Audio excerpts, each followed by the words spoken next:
room, but to brush them aside gently to the side where they will be cleared up later by the LCC. Pleasure to enter the second half of the afternoon on a higher note than the morning, which I take it to be due to lunch.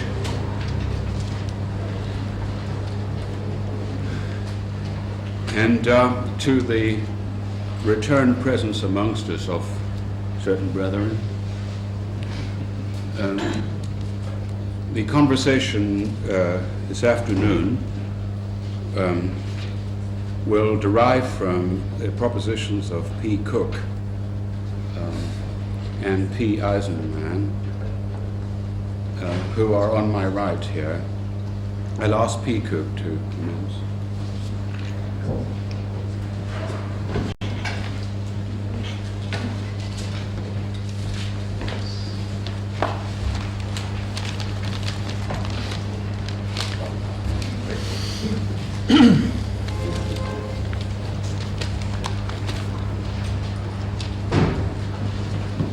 There is the situation of an opinionated and really quite young and possibly quite energetic tutor at a British School of Architecture who is confronted with a student of talent.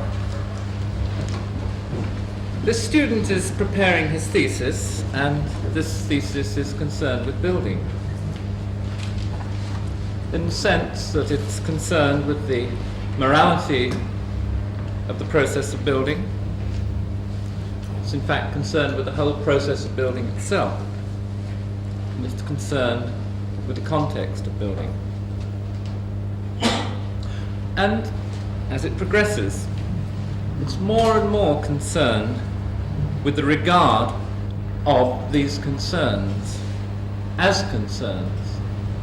processes in themselves.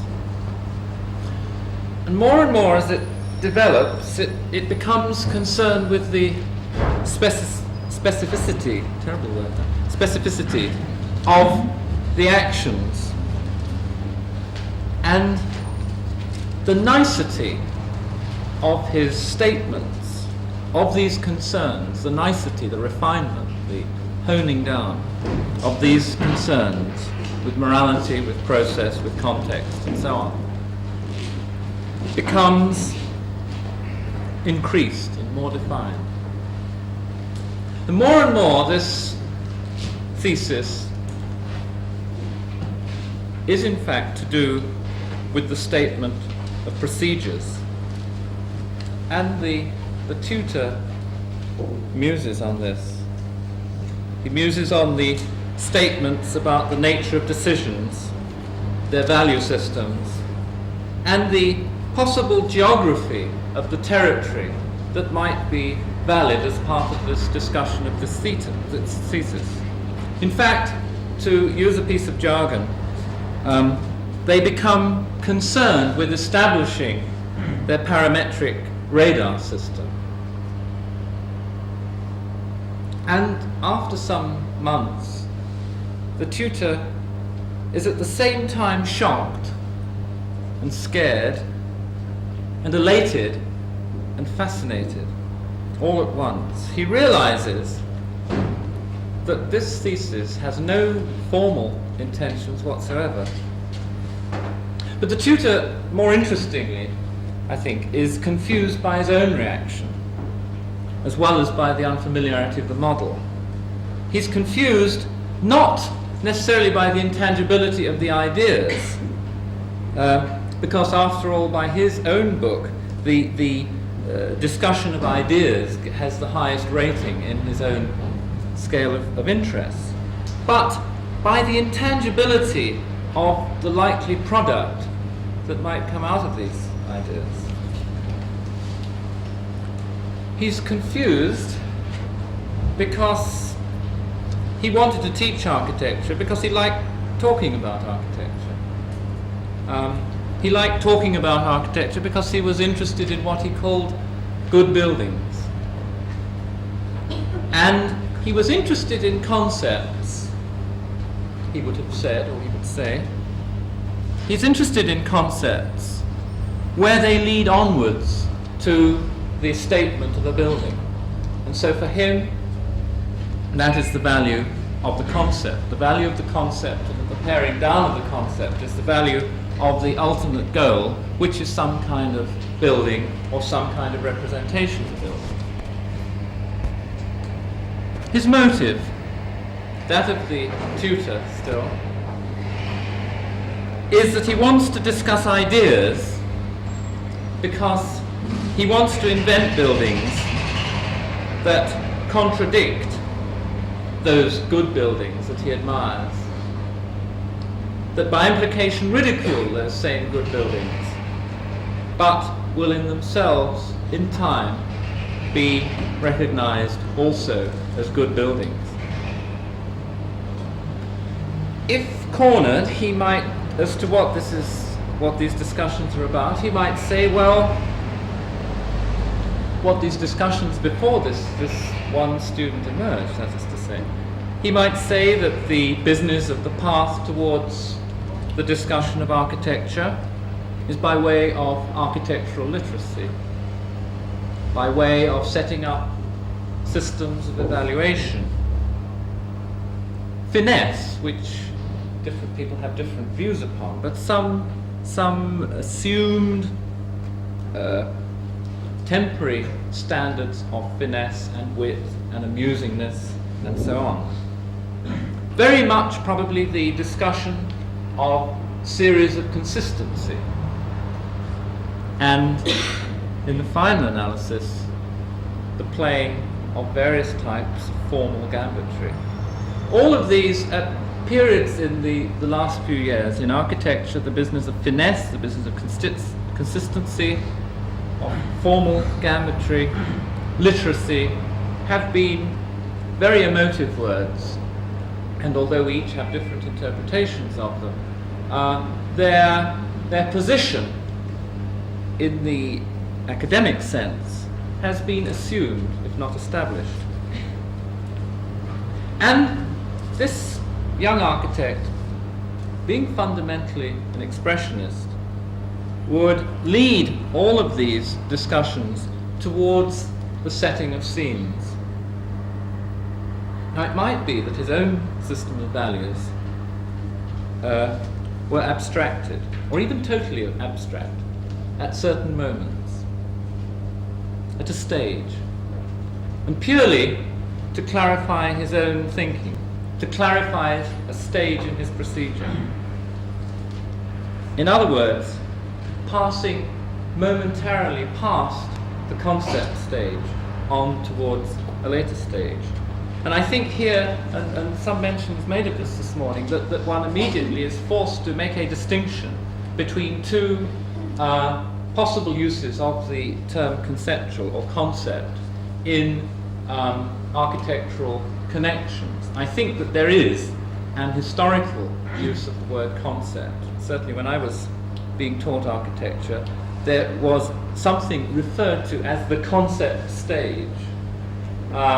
Latterly, there is something quite different, which is referred to as a conceptual approach. And there is possibly even the third thing that is again quite different, which has a total culture suggested by the word conceptual. And these are in fact three different things and have a certain sequence in terms of their familiarity of use, in terms of their history. So this tutor is thrown by his student's contextual situation. And he's very puzzled because he has to admit, with his fascination, that this student is highly intelligent, that this student is consistent, this student is sophisticated, perhaps not in terms of formal gambitry, but of gambitry which has certain intellectual parallels with formal gambitries. He is concerned in his own way with finesse. He's certainly concerned with the interplay of ideas, and this is what makes him so fascinating. And this is much more important, he is concerned with the interplay of values, and it is not too much stretching then of the argument to suggest that fairly obviously there is an aestheticism, the aestheticism of the pruned set of thought processes, a certain aesthetic which doesn't have pictorial result but is aesthetic notwithstanding. It's probably fairly obvious to you that this particular vignette is not, I don't use this vignette of the student and the tutor as an apocryphal story. It's obviously autobiographical. The time was 1964, the first year I was teaching. The student was one Rodney Mace, who subsequently taught at the school at the other end of Gower Street at the Bartlett. And it leads to the beginnings of my own concern with this myth of conceptual architecture. In other words, my own first concern with conceptual architecture is an observational one. Simply watching the guy start something for which, certainly in 1964, I had no word. I just thought he was a bit of a nutty guy, but fascinating, and was attracted in this perverse sense that I hope I've tried to illustrate, by what he was about. In the train of the 10, 11 years, one's second fascination becomes an educational one. I wrote educative, but I think it's not as Puritan as that. That one's role as a teacher, one interprets as being the business of teaching back to them what they themselves throw up. And the third concern is the business, perhaps, and it's a low admission, of grasping at a cultural straw to somehow or other help revivify what one sees as a very tired creative scene. You grasp at almost anything that comes up. Perhaps it might lead somewhere. It's a very low-key way of expressing what I think has been an instinct of many people who have found themselves involved in conceptual art. That in a period of apparent lack of wit, of definitiveness in visual terms, in tactile terms, people have looked to grasp a straw of something that at least is a discussion, whilst we wait to see what happens next. Now, one does remain fascinated with this notion from whatever point of view. One is less scared of it, and one is actually more exploitive of it for one's own ends. Except that you find 10 years later that it, or the assumed existence of it, has affected a strange mutation upon your own ends, whatever these might have been.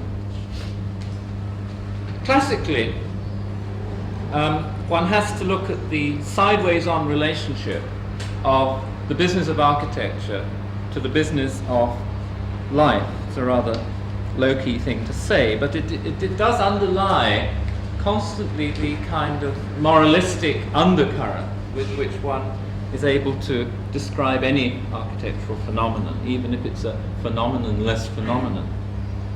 The sideways-on relationship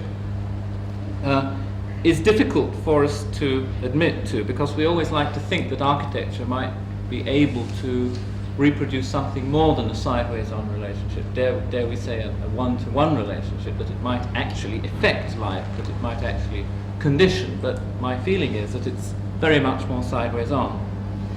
And one looks at all the value systems that have been suggested for the discussion and pursuit of architecture, and I see many of them fact most of them, as related to this instinctive base for the existence of architecture as a sort of craft, as morality. Certainly in England, this is the situation which underlies and is always kind of as a footnote to any discussion of architecture. Architecture is here and exists because it is part of a kind of craft mystique which has over the centuries become identified and is perhaps losing identity again.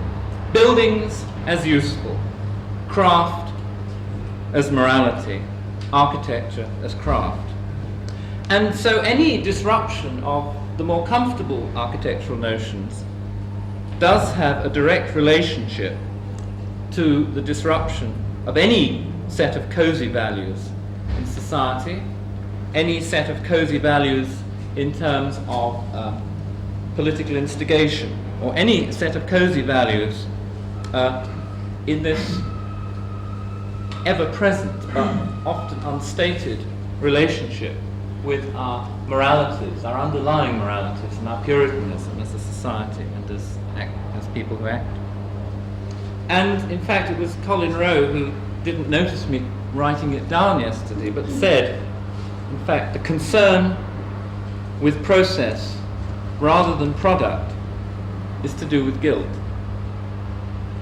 And Will Alsop this morning, who I still felt to be fundamentally Puritan in the early part of his statement, in his insistence upon an involved, and the word involved in italics in my notes was certainly in italics in his speaking, an involved architectural activity. Here again I sense this Puritan ethic creeping out of the corners. I think it may be oversimplified to do so, but it is useful to take dematerialization as a symbol of conceptual activities. It may only be one symbol, but it's a useful one to refer to. You know, people say, what is conceptual art about? In 2 seconds you say, well, it's art, what, there isn't anything there. And then you have to get involved in a proper discussion of it. Certainly, in my first fascination, the thing that fascinated me about the Mace thesis and subsequent pieces of work was that the fascination held after one had realized that dematerialization was probably one of the ends and one of the involvements. It helps, I think, if we think of this business of dematerialization, it helps us to identify the nature and the structure of the architectural thinking. And certainly one could then say that perhaps if you assume dematerialization, it does actually clear the mind wonderfully. And so already one is beginning, in that instance, thinking of the usefulness of conceptual thinking just as a kind of educative process, but perhaps one leaves it behind and then moves on, which is still me treating it in what I call a sort of historical sense. What I think is more interesting is the business of dynamic, because to me the most fascinating aspect of architecture of whatever kind we decide to erect, or whatever discussion we decide to erect, is its containing at once of several sets of dynamic. And these can even be abstracted dynamics. They can be dynamics which do not lead to an object which is a symbol of dynamics. And in fact, one of the biggest irritations with a lot of architecture that is highly regarded, for me, is that it is concerned with the recreation of symbols of a dead dynamic. Because I think that architecture that becomes an analogy of itself is absolutely asking for its own explosion. And yet we play that game. You know, pseudomorphology is just one little side of the thing, but I think that much more elevated kinds of activity, this fascination with the recherche, this fascination with the recreation of symbols of dead dynamic processes or dead dynamic references or dead dynamics involved in the semiology of the thing. I think it's difficult for non-architects to realize the usefulness at this moment in time of the existence of a conceptual architecture. I think we would have to invent the notion just in order to make it work for us, even if we did leave it behind. You know, I'm not in love with the notion. I just think it's handy, you see, which is a terrible thing to say. I think that it's useful to invent a situation where there is the support of a situation where function and architecture are for the moment being disentangled, and the assumed historical comprehensiveness of architecture can in itself be regarded as a paradigm of such a complex system of dynamics. Infinitely scramblable, infinitely tappable. And I know that this is not a particularly purist view. This dynamic, this, for me, most fascinating constituent of architecture as a culture, is a word far too much associated with formalism. The potential for overlay, the potential for overload, to me is conceptually the most exciting aspect of the discussion of architecture. That there is always a multiplicity of possibilities. Now this may come from the woolly tradition of English thinking and the woolly tradition and the idiosyncratic nature of English architecture, which is never really able to stick to it and is always following up a number of unlikely and often unfruitful paths. To me, the several paths to the perhaps non-existent truth is fascinating. And where the foreclosed paths are grand follies is also exciting. Richness may be in the multiplicity of equally acceptable sets of recognitions. And I think at this point it's incidentally interesting to speculate upon the other territories where the term conceptual has been used. I would like to, as it were, ask an open question about the other arts in which a serial or scanning set of recognitions is intellectually acceptable, where it is reasonable to make a kind of parametric scan. I think the effect of the history of the use of buildings by misuse is also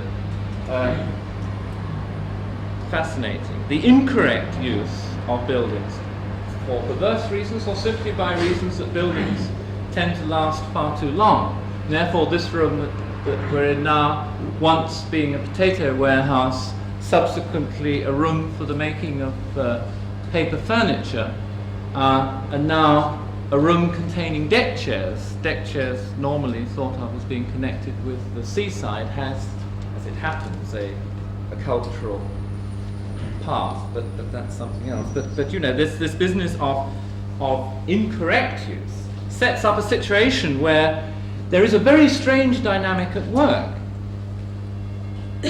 Architecture automatically undergoes a process of misunderstanding, or automatically undergoes a process of total reinterpretation. And I think that is conceptually fascinating. I think that that we are living very often with a totally incomprehensible language. And we can decide which part of the language we like to invent or get wrong. Now, the last 11 years since the Rodney Mace thesis probably encapsulates a period where dematerialization was a useful political gesture. The escape from hardware, I think the best symbol of all of this is the term hard hat. You know, the guy on the building site with the fiberglass hat. The notion of the hard hat as man, the hard hat as workhorse to the corporation, the hard hat as hard hat in comprehending, hard hat waiting for the piece of concrete stirrup to fall on him, but just missing it, and so on. The hard hat as a symbol, and the escape from the whole world of that. Eventually, certainly at a period 8 to 4 years ago, the notion of building itself as a redundant gesture, or even as a completely fascist act, and you know, the word monument being the key emotive word. Any building, the park, a monument, the deck chairs, a monument. I think there is another completely different, completely alien fascination of the business of dematerialization. The high of dematerialization. Once you have assumed that there need be nothing there, nothing tactile there, it's a tremendous, it's a great fuzzy situation.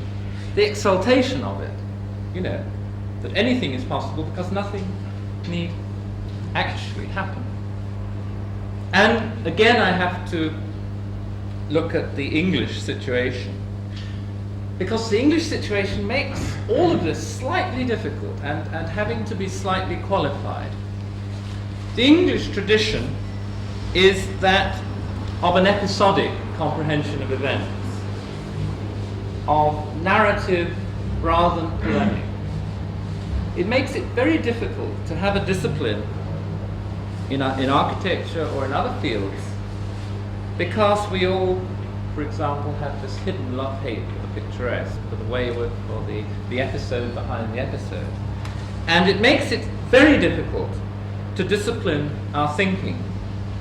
It makes us tending to lack stamina, to lack intellectual stamina. It makes possibly, and I'm looking ahead now, makes it possibly difficult for us to sustain conceptual architecture. The paradox is fascinating, because in a way this tradition of narrative, this tradition of episodes, has a very high level of dynamic, unstructured dynamic perhaps, but very high intensity of dynamic. And that is, to me, the fascination of having discovered, perhaps late, that there is now a wing of the conceptual art movement which is called narrative art, which is concerned with paradoxes of narrative. The question is whether literature itself, even quite structured literature, is not very fly with the business of rules. Does it not often tend to treat semantics as a servant to its own rather lower purposes? I feel that some of the best writing is both structurally and symbolically perverse. And this points up then the central question of the role. Is it to be a supportive, and I even wrote but crossed out yesterday the word suppliant. In a way, the word suppliant is more emotive than the word supportive, which is kind of nice, regular word, but suppliant, you know, lying back, taking it. Is conceptual architecture to have a supportive role? Are structural and essentially purgative strands in our culture, as seen against the English tradition, always turn to a rather low advantage and kicked underneath as soon as the story gets interesting? Is it to be suppliant? Is conceptual architecture to become a supportive subculture? Or, on the other hand, might it be heroic, fundamentalist, isolate, pure, feeding from the history and waywardness and the whole fabric conversations, distilling with a desperate and vicious distillation so that conceptual architecture evolves and involves us in an intellectual territory far, far beyond any discussion that could ever be applied to what one might call workhorse buildings. By looking at that, one is drawn back to looking at the question of conceptual art. And I think it's essential to see a cultural distance between architecture, between architecture culture and art culture. And to me, these differences exist at a filtrative level, as well as at the level of the style of action, the level of the way of going about things. The architectural culture is one of a corporate conscience and often assumes a corporate strategy, which in its turn tends to deal with a totally scrambled set of forces. All sorts of different characters pass through the conversation in the process of making a building, or even in the process of discussing the making of the building. A scrambled set of forces, of talents, of value systems. And yet, paradoxically, it is precisely the architect who does not wield the shovel. And I think at a slightly abstracted level, this is fascinating, this paradox between the architect and the artist. Because in the final analysis, despite his corporateness as having to discuss a multiplicity of layers, he does not actually wield the shovel. He does not actually engage in a tactile experience with the building as it emerges.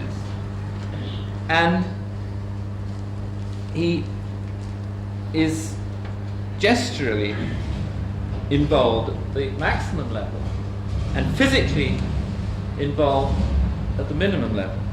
Now, on the other hand, the artist is a very different cultural animal. He is, I think, in the main, it's a desperate overgeneralization, he is in the main a centrifugal animal. There is, admittedly, in the light of recent art politics, that's the last 5 years, some reaction to this, but in the main he is still a centrifugal, self-centered, very egocentric animal. His strategy or stance may often be as an observer, as a recorder, and even the political artist is often in this position as recorder. He is occasionally the igniter, but he's highly tactilely involved. So here is the other side of the paradox. He is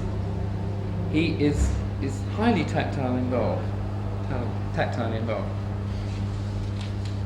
Now, such a difference could be turned upon itself to suggest that the architect has the traditional cultural apparatus of the conceptualizer, though I'm using it probably here in its suppliant sense, because he is a conceptualizer from which then the involvement afterwards takes place. And it raises the question of strategy in our regard of conceptual architecture. Is it to develop through this recent period of history with a certain amount of sustenance from without, back to a state of this business of parametric radar? Is it to develop towards a reciprocal role vis-a-vis other kinds of architecture? Is it to be the high, pruned, divested position towards which the involved, grubby, hardware-ridden position must constantly look and back? Alternatively, is it needed in order to establish a new total point of departure, but one which eventually leads to a new architecture? So that's another form of historical role. It's the sort of long-range log, if you like. Or, as a third alternative, is it leading towards the assumption of a completely replaced role for architecture perhaps as a component of a total culture, perhaps even as a totally abstracted philosophical discipline. And one is led then to a proposition, which is that three kinds of architecture might exist side by side. The first, called building.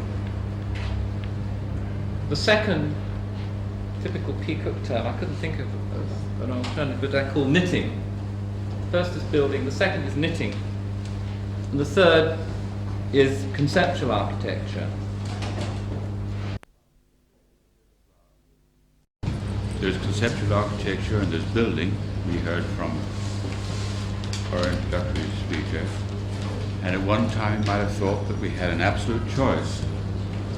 But in between we have this third ground, which is both safe and sorry,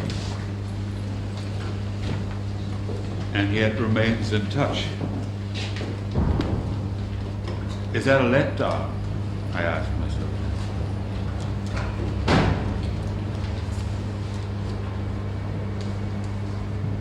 Or is that just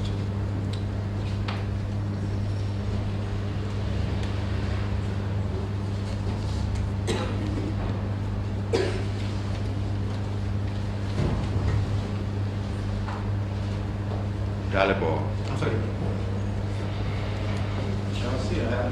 What do you think? I mean, about that, this third architecture? About this Third architecture of course. Western architecture. So I'm afraid I will have to ask the first question first before I can come to this second, because I You missed it, sorry. frankly didn't grasp the point about any of those three. And I would be asked the other three questions that one I should really continue with my answer. Peter, So Mike. Peter firmly pitched it locally, geographically and historically, and I'd like to tell a little story as well. I'd like to tell a story about an English student who is talented, extroverted, bright, nervous, neurotic, insecure, who doesn't know what to do, but eventually is channeled into a provincial school of architecture, where he's taught methodology. He's taught that creativity is not only antisocial, but verges on criminal. He's taught by people who are teaching essentially because they're frightened to do anything else and they feel themselves inadequate to do anything else. He feels that this is not for him. And after 3 years he goes to the AA.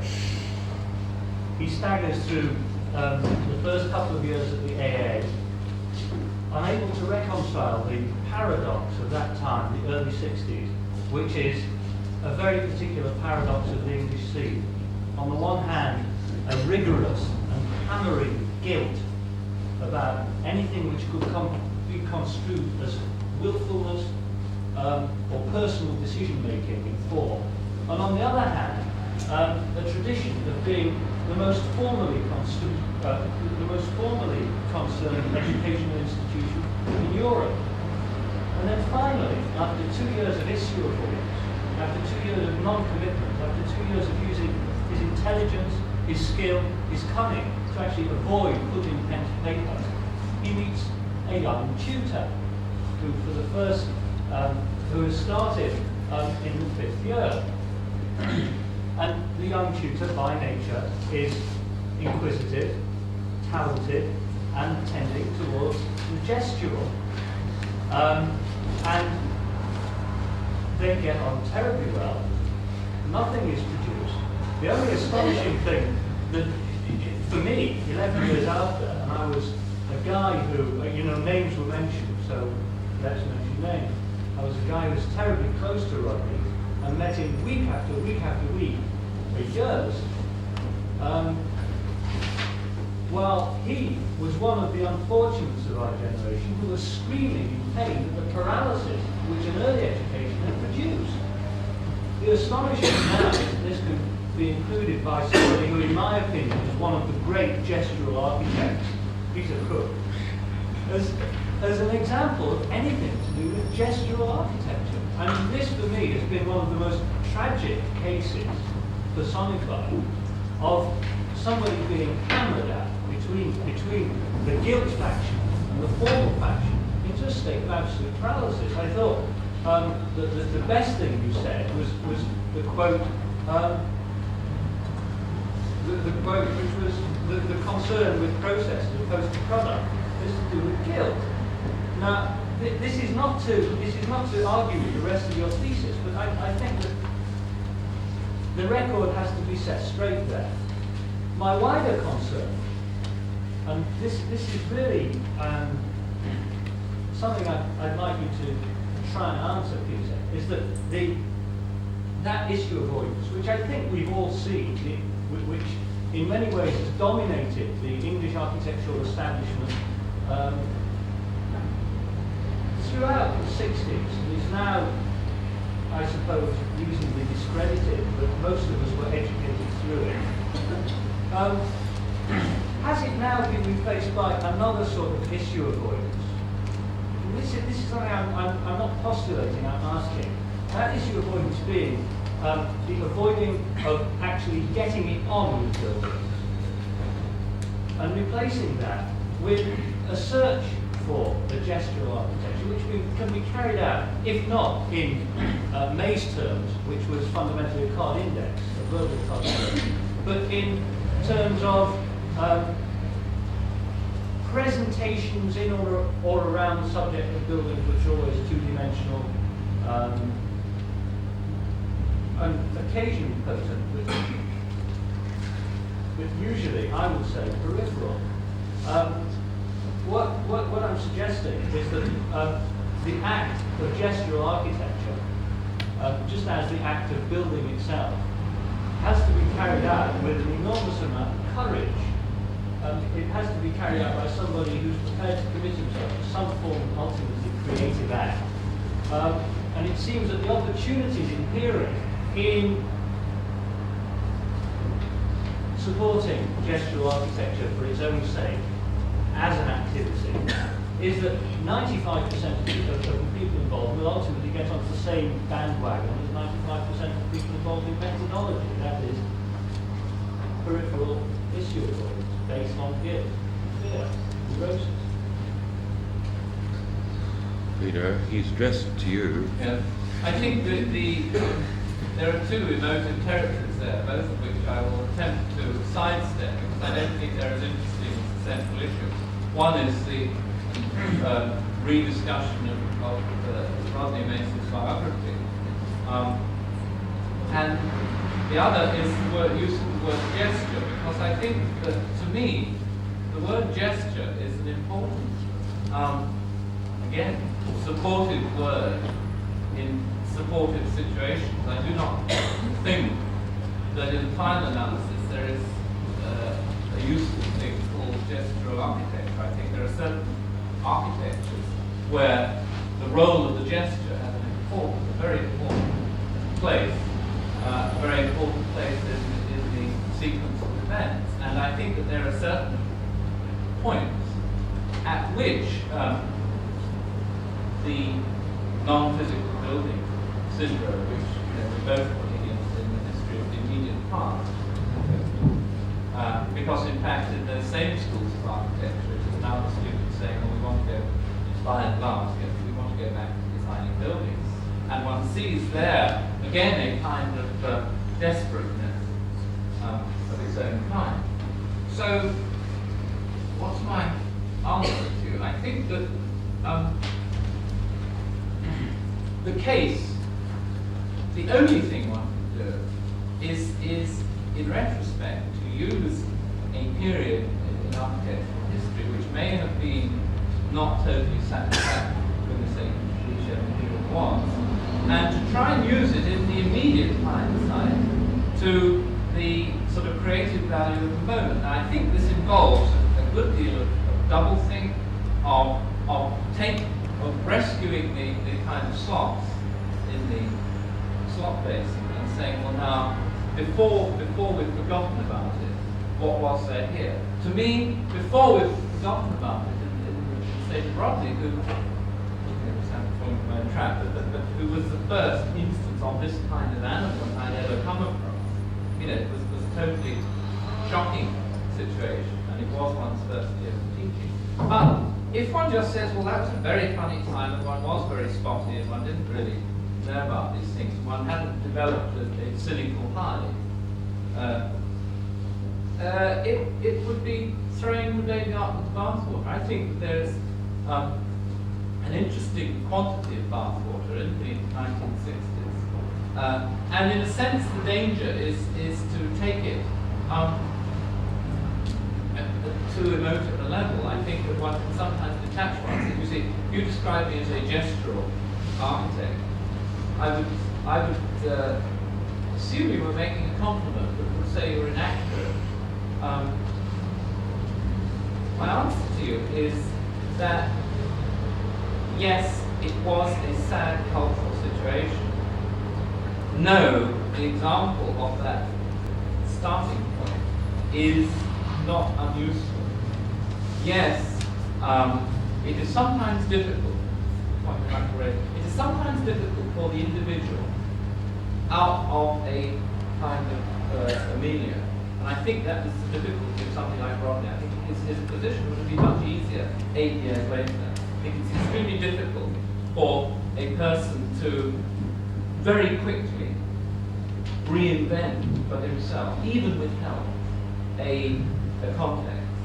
And so what, in the sense I was talking about vis-a-vis this thing today, is that from time to time it is necessary to force a cultural context, to force a discussion context, to force a milieu around which certain people like Rodney Mace, or whoever they may be, can be supported. I don't really agree with that. Yeah, if I could just interject my own thing, because Michael Brickman's question has worried me too. Just wait for the gorillas to go. And that is that one is aware.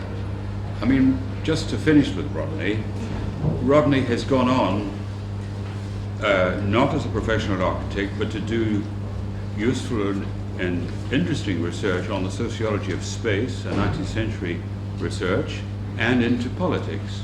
No one can say that in any obvious sense he's a failure if he's been led into those paths through an unfortunate experience of trying to design, as it were. This doesn't necessarily mean that we have to feel sorry for him or for Peter Cook in their original confrontation. He discovered what he can do of value.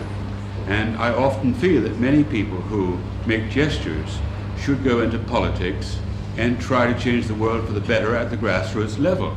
Because to a large extent, we see here a kind of combination of right and left, whereby the gesture can stand for political action, or it can stand for elitist removal from action simultaneously. And this is part of the paradox of, I think, what I tried to touch on in my introduction, the anti-bourgeois flavor of conceptual art. That curious anti-institutional flavor, which nevertheless produces in its own peculiar way a very isolated position. And the other thing I'd like to say about that whole sequence is that if one postulates on the line of John Sargent's intervention a kind of array of formalist and organicist modalities in relation to the problem at any one time, one must not be confused into thinking that organicist models are different in kind from formalist models.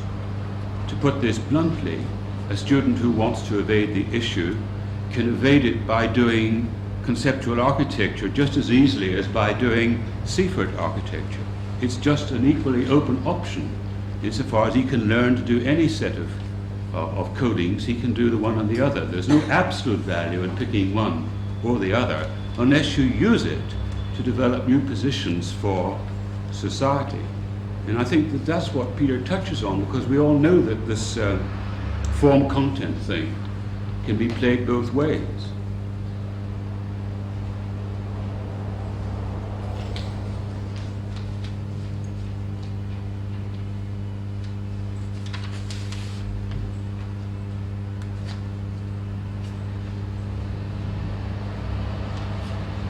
Doesn't that annoy anyone?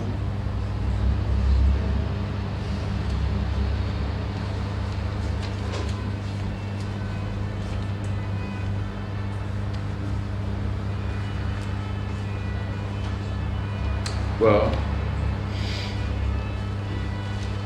perhaps Peter Cook knows too much.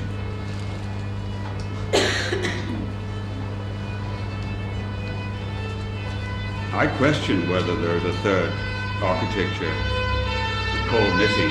I think that's just his modesty. I think that Peter Cook is right in there with the conceptual architecture, creating ideas through graphics, also through style, including lifestyle, and causing, through those gestures, if you like, actual changes in the fabric of the world. I don't suggest that he's the main cause why Nixon was removed from office, but I guess it has something to do with it. Knitting the second. It's the middle one. Well, he actually did four. Well, that I didn't understand. Knitting was I can understand, you know, the far out edge, the far back base, and the middle ground where we can play. Where's the fourth, Peter? No, slightly missed the point. The implication was that the three, as one rarefies them, as one isolates them one from the other, create a, if you like, historical vacuum eventually, from which inevitably a fourth will come. They, in fact, what I do is to ultimately reduce them to the subject roles, you know, the minor roles, because one does perhaps, back one still have this instinct that it's the fourth, which I couldn't begin, I don't have any notion of it, but that it should exist is important. But there must be significance to put out that side. Yes, which I Right. think.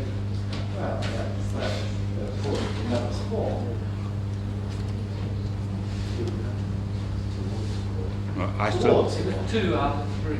I still have this difficulty. As far as I'm concerned, if we're not careful, But soon. don't be an optimistic point. Very optimistic.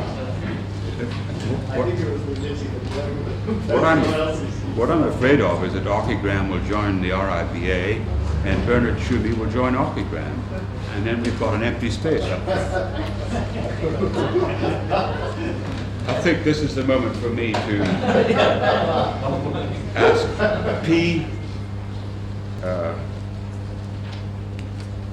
Peter Eisenman from the New York Institute of Architecture and Planning, who we're fortunate to have with us, to tell us the story. The gorilla's still bothering me. In language that we all can understand.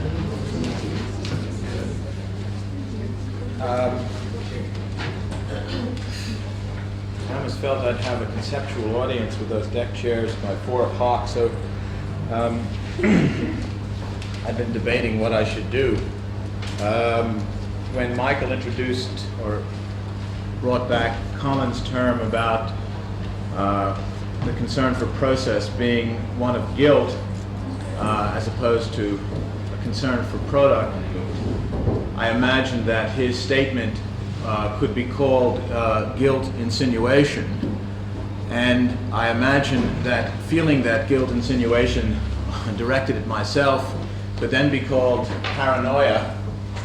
And then one can say, as one of my friends said, that if you're not paranoid today, you must be crazy. Would be a good place to introduce myself. The gorillas, and I will digress for a minute or two. The gorillas reminded me of my first day in England, some 14 years ago. Colin Rowe was sitting in the same place, only the audience was there with him. and I wandered into this empty room, and Colin looked at the audience at the time and said, "Look at that funny primitive that's just wandered in from America." I always feel a little bit that way still 14 years later. I also feel that way in strange environments. The last time I was called upon to speak to an audience in deck chairs was in Los Angeles in May, and I was so tangled up that I was forced into a kind of Lenny Bruce performance, which caused one of my colleagues to say when I was done, "You know, you got the audience very upset," because when faced with somebody that truly should be institutionalized, people get very upset. Or, on the other hand, they saw you madly chasing after something that had gone around a corner. They didn't see it go around the corner. They aren't even sure that you saw it go around the corner, and they couldn't understand what all the anxiety was about. That's a very difficult thing to do to an audience, so that I thought I would try and keep to the point today.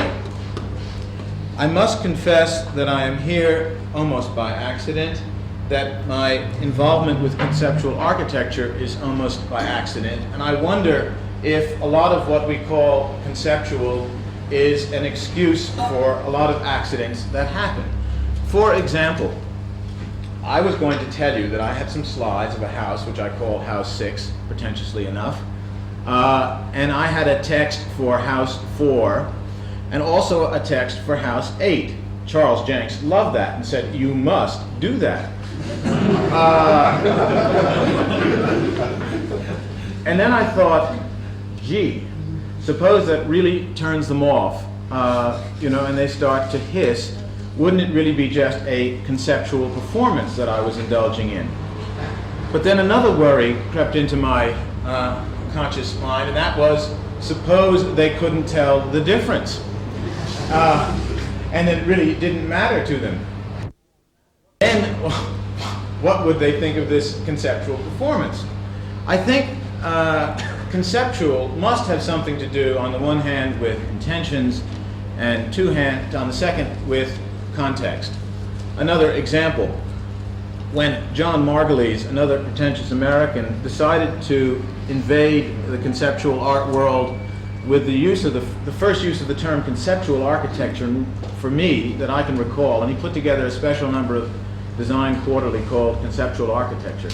I said, "Oh, John, that's a bunch of rubbish." I said, "Let those people like Archizoom and Super Studio and Ziggurat and maybe even Archigram alone. They're doing quite well without having to suffer under the label and diminishing label, I would have thought, of conceptual architecture."